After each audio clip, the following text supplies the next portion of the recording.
भारत माता की। दोनों हाथ ऊपर करके आवाज दिल्ली तक पहुंचनी चाहिए। भारत माता की। भारत माता की। बजरंग बली की। बजरंग बली की। बजरंग बली की। उत्तर कन्नड़ा जिल्ಲೆಯ ನನ್ನ ಸಹೋದರ ಸಹೋದರಿಯ ನಮಸ್कारಗಳು।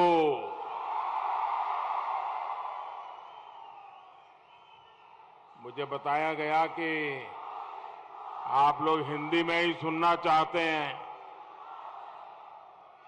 मुझे बताया गया कि हां, ट्रांसलेशन की जरूरत नहीं है।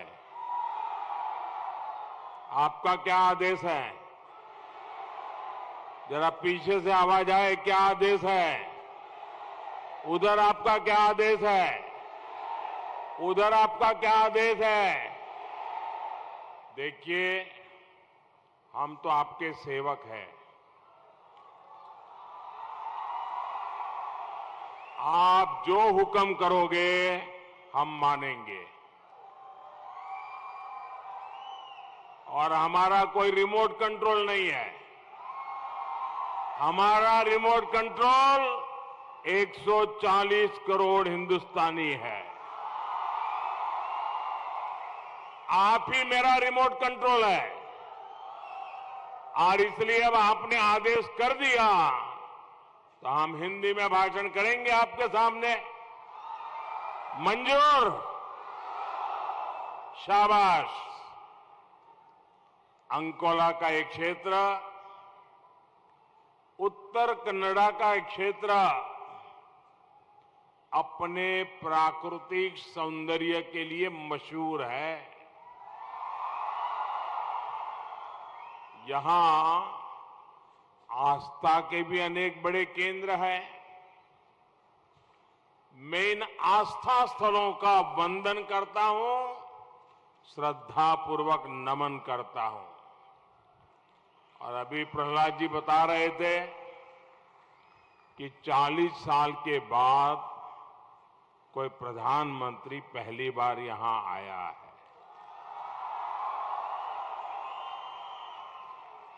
साथियों, ऐसे बहुत काम है जो मुझे पहली बार ही करने पड़ते हैं।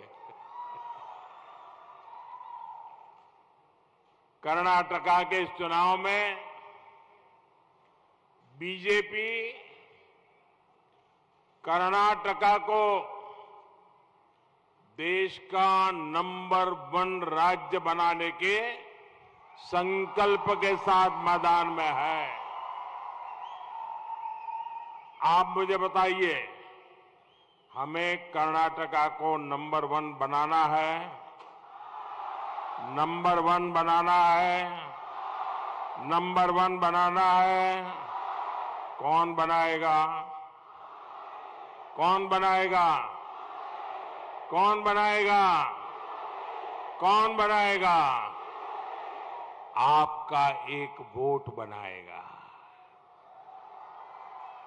आपके वोट की ताकत है जो कर्नाटका को नंबर 1 बना देगी।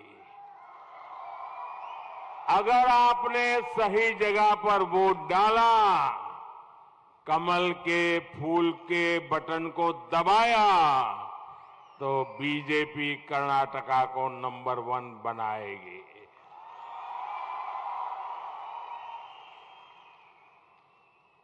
अभी 2 दिन पहले कर्नाटका बीजेपी ने जो अपना संकल्प पत्र जारी किया है, मैं देख रहा हूं तो उस संकल्प पत्र की चारों तरफ प्रशंसा हो रही है। मैं कर्नाटका बीजेपी को इसके लिए बहुत बहुत बधाई देता हूं। कर्नाटका के लोगों का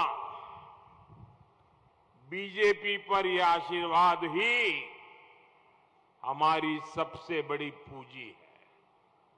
इसलिए मैं पिछले 3-4 दिन से कर्नाटका के अलग अलग स्थान पर जा रहा हूं। करीब करीब सभी दिशाओं में हो आया हूं और मैं जनता का जो उत्साह देख रहा हूं, किसानों का उत्साह दे रहा हूं, माताओं बहनों का उत्साह दे रहा हूं, नौजवानों का उत्साह देख रहा हूं। चारों तरफ से एक ही आवाज सुनाई दे रही है, एक ही नारा सुनाई दे रहा है, एक ही मंत्र सुनाई दे रहा है।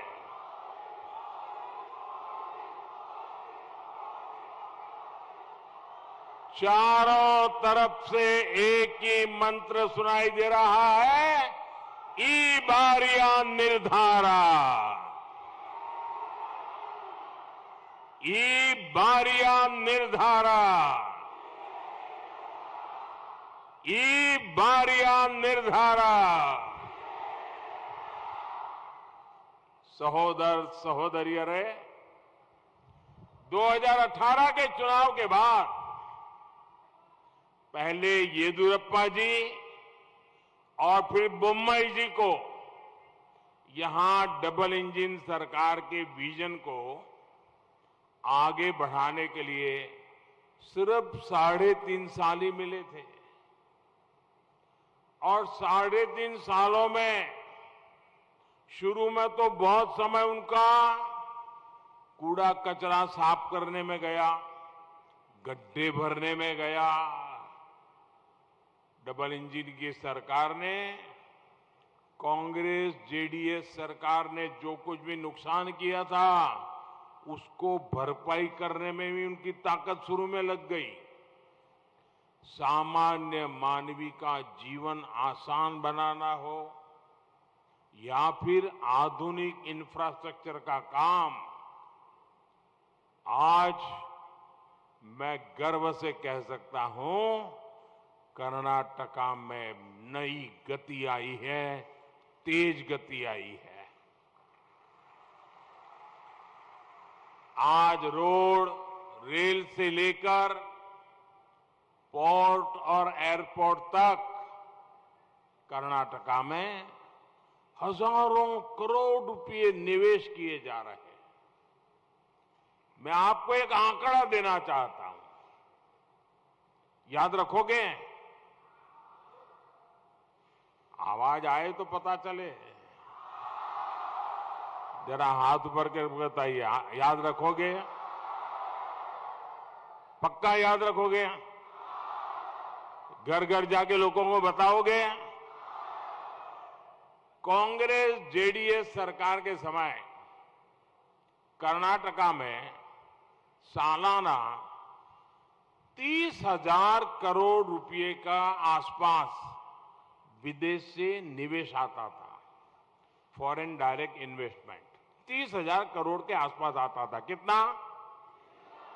जरा जोर से बोलिए, कितना आता था? कितना आता था? याद रहेगा? 30,000 करोड़। डबल इंजन सरकार बनने के बाद भाजपा को आपने मौका दिया, भले हमें 3 साल मिले, लेकिन 3 साल में 3 गुना बढ़कर सालाना लगभग 90,000 करोड़ रुपए हो गया। पहले कितना था, अब कितना हुआ? कर्नाटका का भला हुआ कि नहीं हुआ? कर्नाटका का लाभ हुआ कि नहीं हुआ? नौजवानों को फायदा हुआ कि नहीं हुआ? रोजगार के अवसर बने कि नहीं बने? किसने किया? किसने किया? तो एक काम करने वाले लोग चाहिए कि नहीं चाहिए आपको? कर्नाटका को आगे बढ़ाने वाले लोग चाहिए कि नहीं चाहिए? साथियों, ये इसलिए हुआ क्योंकि बीजेपी सरकार की पहली प्राथमिकता कर्नाटका का विकास है। बंधु भगिनी रहे, किसी भी सरकार की सबसे बड़ी परीक्षा किसी आपदा के समय ही होती है। बीते 3.5 वर्षों में दुनिया पर, देश पर, कर्नाटका पर पिछले 100 साल का सबसे बड़ा संकट आया। याद है ना? कोविड, कोरोना, 100 साल में ऐसी महामारी नहीं आई थी। ऐसी भयंकर महामारी में कर्नाटका को सफलतापूर्वक इस संकट से निकालने का काम किसने किया? किसने किया? किसने किया? अगर बीजेपी न होती तो क्या होता? आपने केरल का भी हाल देखा था और उस समय महाराष्ट्र का भी देखा था। हमने कर्नाटका के हर नागरिक को, हर क्षेत्र को तेज गति से कोरोना का मुफ्त टीका लगवाया, वैक्सीनेशन करवाया। आप सबका वैक्सीनेशन हुआ था कि नहीं हुआ था? हाथ करिए, हुआ था कि नहीं हुआ था? आपको 1 रुपया खर्चा हुआ क्या? किसी ने पैसा मांगा क्या? बीजेपी ने यह भी सुनिश्चित किया कि 100 साल में आए संकट में कोई गरीब भूखा न सोए, गरीब के घर में चूल्हा जलता रहना चाहिए। आज इस देश का हर नागरिक हमें आशीर्वाद दे रहा है, क्योंकि उसे पता है कि तब जो इतना बड़ा संकट आया था, दुनिया के बड़े बड़े महारथी देश अपने देश को संभाल नहीं पा रहे थे।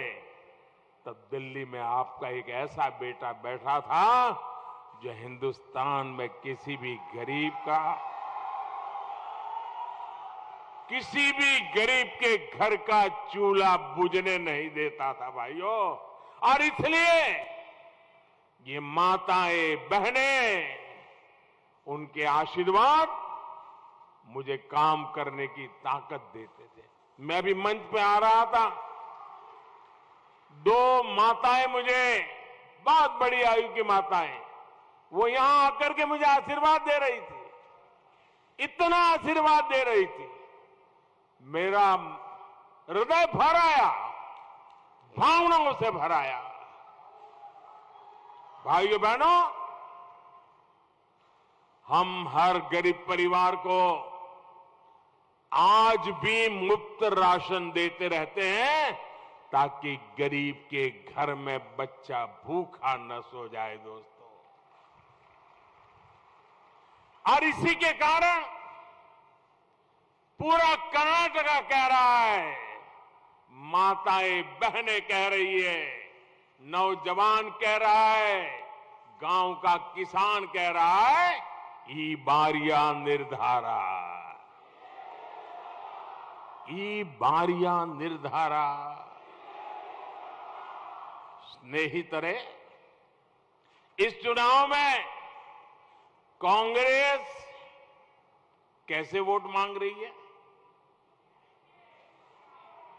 क्या कह रही है? कांग्रेस कह रही है, हमारे नेता रिटायर हो रहे हैं, जाते जाते वोट दे दीजिए। बताइए, कोई रिटायरमेंट के लिए वोट मांगता है क्या? भाई रिटायरमेंट हो रहा है इसलिए वोट दे दो, ऐसा कोई कहता है क्या? अरे भाई, आप रिटायर हो न हो, आपको भगवान बहुत शक्ति दे, लेकिन कुछ जनता के लिए तो वोट मांगो, जनता के काम के लिए तो वोट मांगो। मेरा आखिरी चुनाव है, मैं रिटायर हो रहा हूं, बस जाते जाते कुछ दे दो। और दूसरा क्या? वोट मांगने का दूसरा तरीका क्या है? मोदी को गाली दो। जिसको मर्जी पड़े वो गाली दे रहा है। क्या कर्नाटका में कोई भी गाली संस्कृति को स्वीकार करता है क्या? कोई किसी को गाली बोले वो पसंद करता है क्या?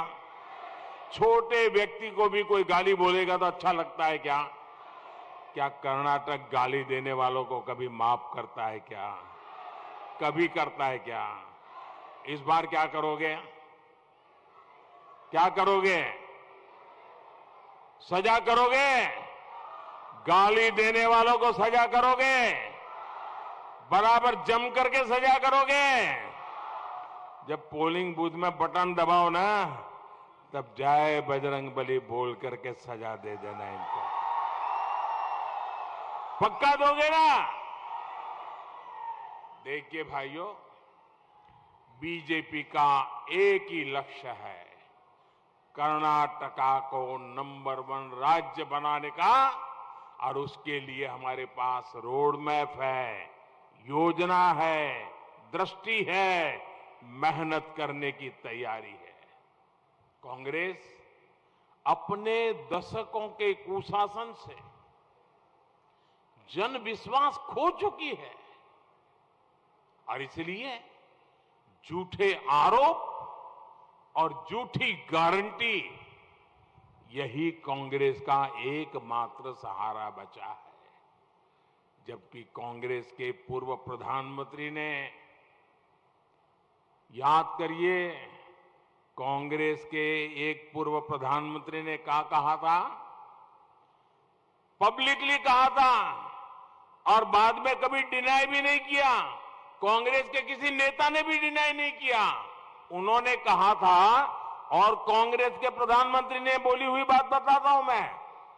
उन्होंने कहा था, दिल्ली से हम 1 रुपया भेजते हैं तो गांव में जाते जाते वो 15 पैसा हो जाता है। 100 पैसे भेजते हैं, 85 पैसा बीच में ही गायब हो जाता है। ये कांग्रेस के प्रधानमंत्री ने कहा था कि नहीं कहा था? कहा था कि नहीं कहा था? 1 रुपया भेजते हैं, 85 पैसे गायब हो जाते हैं। वो कौन सा पंजा था जो 85 पैसे खा लेता था? भाइयों बहनों, ये 85%, ये देखिए इनका खेल। 85% कमीशन वाली कांग्रेस, आज भी कांग्रेस की यही स्थिति है। वो कर्नाटका की हर योजना में 85% कमीशन खाने को तैयार बैठी है। सहोदर सहोदरियों रे, बीजेपी का हमारे संकल्प रहा है नेशन फर्स्ट, सिटीजन फर्स्ट, और कांग्रेस का हमेशा मकसद रहा है करप्शन फर्स्ट। कांग्रेस के शाही परिवार ने कई दशक तक देश पर शासन किया, लेकिन कांग्रेस ने देश के विकास के बजाय सारा ध्यान अपने विकास पर लगाया। कांग्रेस ने देश में ऐसा सिस्टम विकसित किया कि इसकी तिजोरी हमेशा काली कमाई से भरी रहे। और इसके लिए कांग्रेस ने कागजों पर ऐसे करोड़ों लोग तैयार किए जिनका कभी जन्म ही नहीं हुआ था। मैं समझा पा रहा हूं आपको?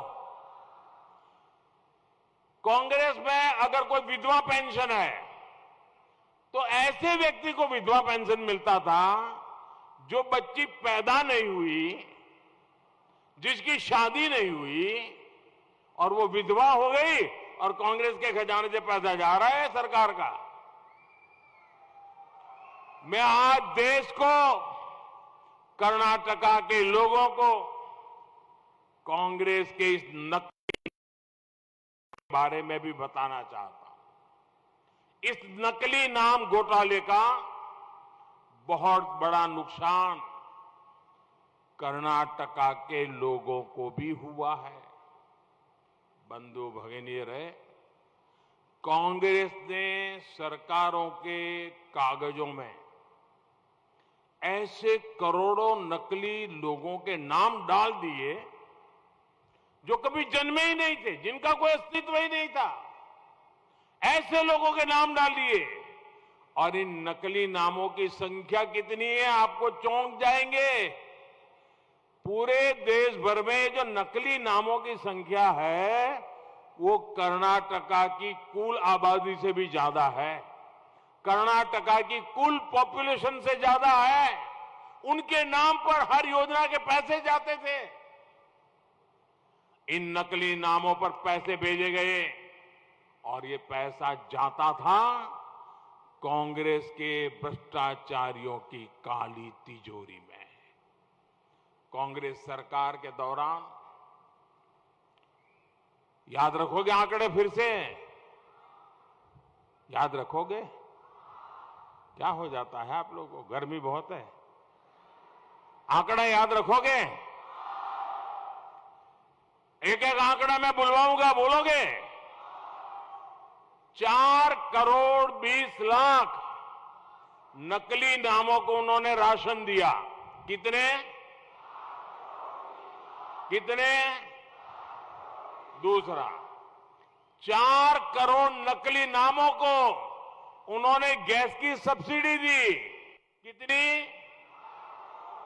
तीसरा, कांग्रेस सरकार के दौरान 1 करोड़ नकली नामों को महिला कल्याण के नाम पर पैसा भेजा। कितना?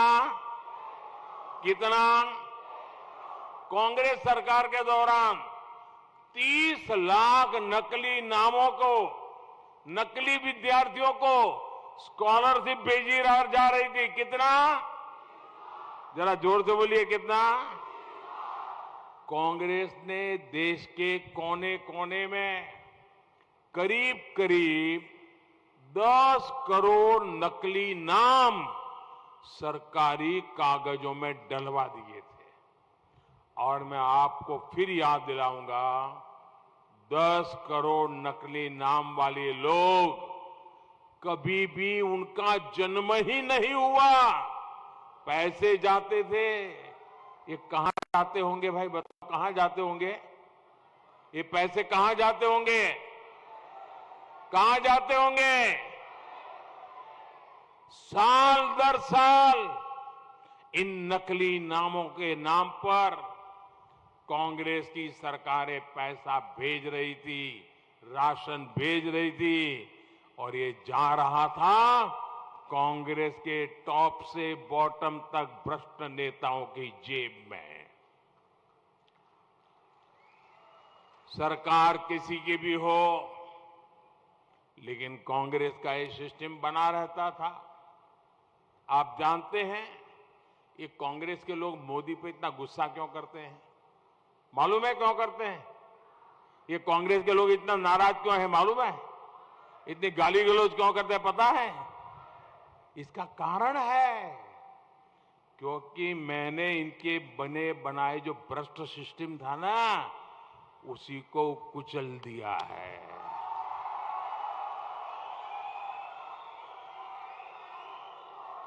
बीते 9 साल में मैंने कांग्रेस ने नकली नाम घोटाले का पर्दाफाश कर दिया है। गरीब का हक छीन रहे इन 10 करोड़ नकली नामों को हमारी सरकार ने गरीब के हक के रास्ते से हटा दिया है। आज गरीब को, देश के नागरिक को, देश के नौजवान को उसका हक मिल रहा है, इंसाफ मिल रहा है। ऐसा करके बीजेपी सरकार ने गरीब के, ये आंकड़ा याद रखना, बोलू ना, आंकड़ा बोलू, याद रखोगे? हमने जो कदम उठाए उसके कारण इस देश के नागरिकों के हक के, गरीबों के हक के, किसानों के हक के, महिलाओं के हक के, नौजवानों के हक के ₹3.25 लाख रुपए गलत हाथों में जाने से बचाए हैं। कितने? ₹3.25 लाख। कितने? ₹3.25 लाख। कितने? इतनी बड़ी चोरी। भाइयों बहनों, फिर ये मोदी को गाली नहीं देंगे तो क्या करेंगे? देंगे कि नहीं देंगे? भाइयों बहनों, बीजेपी सरकार गरीब की सेवा की भावना से काम करती है। गरीब का जीवन आसान बने, उसे नया अवसर मिले, इसके लिए हम निरंतर प्रयास कर रहे हैं। बीजेपी सरकार में उत्तर कन्नड़ा जिले के 10,000 से अधिक गरीब परिवारों को पक्का घर मिलना तय हुआ। बीजेपी सरकार में इसी जिले के 1.5 लाख परिवारों तक नल से जल की सुविधा पहुंची है। बीजेपी सरकार में इस जिले के 5 लाख से अधिक साथियों को जनधन बैंक अकाउंट खुला है। बीजेपी सरकार में इस जिले के लगभग 5 लाख लोगों को दुर्घटना और जीवन बीमा का सुरक्षा कवच मिला है। ये मैं सिर्फ एक जिले के आंकड़े बता रहा हूं जी। ये लोग पूरे देश के आंकड़े इनके पास इतने नहीं होंगे जी। ये काम हम करते हैं जी। बंधु भगिनी रहे, बीजेपी सरकार की योजनाओं के बड़े लाभार्थी हमारे मछुआरे साथी भी है, हमारे फिशरमैन, हमारे आदिवासी समाज है, एसटी। ये बीजेपी सरकार है जिसने पहली बार मछुआरों के लिए, फिशरमैन के लिए अलग मंत्रालय बनाया। मुझे बताइए भाई, ये मोदी की सरकार बनने के बाद ये सी आया, दरिया अभी आया, समंदर पहले था कि नहीं था? मोदी आने के पहले समुद्र था कि नहीं था? कोस्टलाइन था कि नहीं था? फिशरमैन थे कि नहीं थे? फिशिंग का काम होता था कि नहीं होता था? लेकिन दिल्ली में बैठी हुई सरकार को दिखता नहीं था, ये मोदी को दिखता है। और इसलिए आजादी के इतने सालों के बाद पहली बार फिशरमैन के लिए हमने अलग मिनिस्ट्री बनाई, अलग मिनिस्टर बनाया, अलग बजट लगाया, अलग अफसर लगाए, ताकि कोस्टल एरिया का विकास हो, फिशरमैन की प्रगति हो, वहां सुविधाएं बढ़े, फिशरमैन ताकतवर बने। और इतना ही नहीं, हमारे देश में किसानों को किसान क्रेडिट कार्ड से कम पैसों में बैंक से ब्याज, बहुत कम ब्याज से पैसा मिलता है। मैंने कहा जो फायदा किसान को मिलता है वो मेरे फिशरमैन को भी मिलेगा। और फिशरमैन को किसान क्रेडिट कार्ड दिया, बहुत ही मामूली ब्याज से उसको पैसा मिलने लगा। बीजेपी सरकार ने पहली बार डीप सी फिशिंग के लिए, नावों के आधुनिकीकरण के लिए भी हजारों करोड़ रुपए की मदद की। बीजेपी सरकार ने ही पहली बार मछुआरों के विकास के लिए पीएम मत्स्य संपदा योजना जैसी राष्ट्रीय योजना बनाई है। स्नेहितरे, इस वर्ष के केंद्र सरकार के बजट में भी मत्स्य संपदा और कोस्टल बेल्ट की सुरक्षा, समृद्धि पर बहुत बल दिया गया है। फिशरीज डिपार्टमेंट का बजट पिछले साल की तुलना में करीब 40% बढ़ाया गया है। छोटे मछुआरों की ताकत बढ़े, इसके लिए पंचायत स्तर पर मत्स्य कोऑपरेटिव पर बल दिया जा रहा है। मछली के एक्सपोर्ट के लिए, आधुनिक सुविधाओं के लिए भी विशेष सुविधाओं के निर्माण पर हमारा फोकस है। बीजेपी की प्राथमिकता मछुआरों की आय बढ़ाना है, उनको सुरक्षा और सुविधा देना है। पीएम किसान सम्मान निधि से भी हमारे किसान भाई बहनों को यहां बहुत मदद मिली है। इस जिले के किसानों को पीएम किसान सम्मान निधि के तहत 400 करोड़ रुपया, 400 करोड़ रुपया इस जिले में दिल्ली से आया है और सीधा उनके बैंक खाते में आया है। कोई कटकी कंपनी नहीं, कोई 85% कमीशन नहीं, सीधा 1 रुपया भेजा, 100 पैसा उसके खाते में पहुंचा। ये काम हमने किया है। सहोदर सहोदरियों, कांग्रेस के झूठे आश्वासनों का सबसे बड़ा हित हमारे शेड्यूल ट्राइब, हमारे आदिवासी समाज का भी हुआ है। कांग्रेस ने आदिवासियों को सिर्फ वोट बैंक के तौर पर उपयोग किया और आदिवासी क्षेत्रों को सुविधाओं से वंचित रखा। देश के अनेक आदिवासी गांवों में सड़क, बिजली, पानी सुविधा 9 वर्ष में पिछले मेरे आने के बाद पहुंची है। ये अटल जी की सरकार थी जिसने पहली बार इस देश में आदिवासियों के लिए अलग मिनिस्ट्री बनाई थी। कांग्रेस सरकार की तुलना में इस वर्ष आदिवासी विकास के लिए बजट करीब करीब 5 गुना हो चुका है। 5 गुना। बंधु भगिनी, कांग्रेस ने अपनी सरकारों के दौरान आदिवासी नेतृत्व को भी आगे नहीं आने दिया। जब देश ने पहली आदिवासी राष्ट्रपति, आदिवासी महिला राष्ट्रपति चुनने की भावना सामने रखी तो कांग्रेस ने उसका भी विरोध किया। और कांग्रेस का ये विरोध इसलिए नहीं था कि वो बीजेपी की उम्मीदवार थी इसलिए विरोध करे, वो तो मैं समझ सकता हूं। कांग्रेस ने ये इसलिए विरोध नहीं किया कि आदिवासी महिला वो बीजेपी की कैंडिडेट थी। उनको अगर बीजेपी का विरोध होता तो फिर बीजेपी के ही एक नेता को उन्होंने राष्ट्रपति का उम्मीदवार क्यों बनाया भाई? ये साफ साफ बताता है कि कांग्रेस का ये विरोध गरीब घर से आई हुई एक हमारी आदिवासी बहन के खिलाफ था। इसलिए आज पूरे देश में आदिवासी समाज कांग्रेस को सबक सिखाने का संकल्प करके बैठा है। कांग्रेस के खिलाफ ये गुस्सा साफ साफ दिख रहा है। स्नेहितरे, यहां के यक्षगाना में इस क्षेत्र की ऊर्जा, यहां की सांस्कृतिक समृद्धि साफ साफ झलकती है।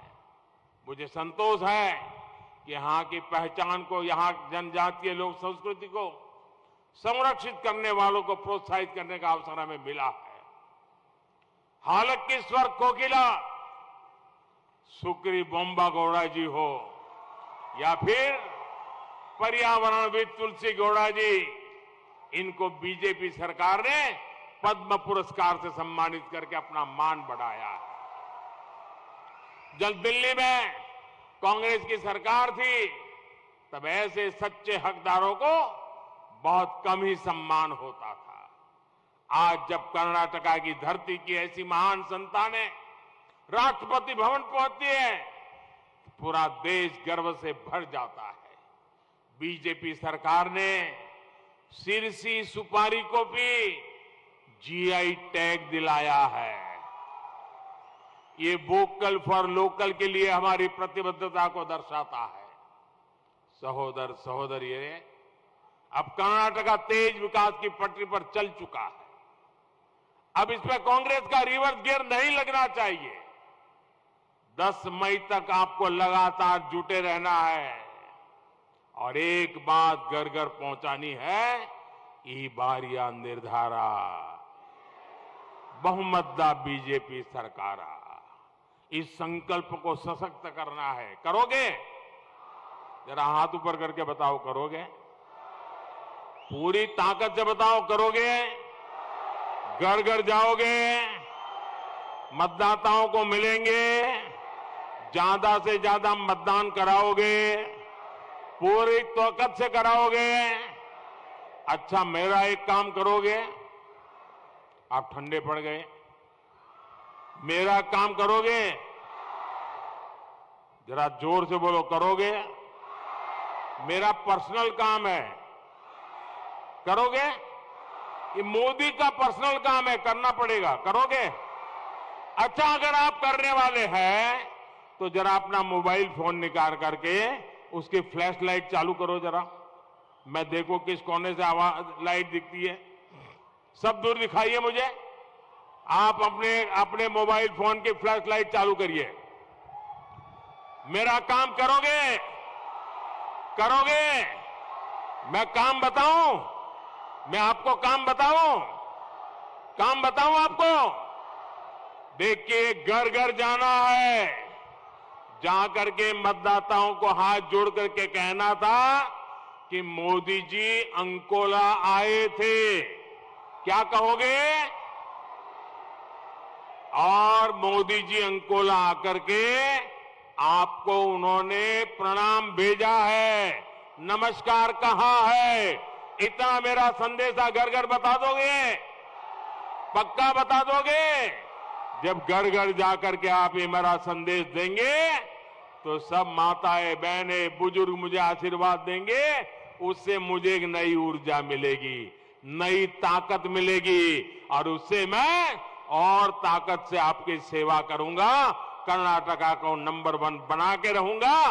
बोलो मेरे साथ, भारत माता की, भारत माता की, बजरंग बली की, बजरंग बली की, बजरंग बली की। बहुत बहुत धन्यवाद।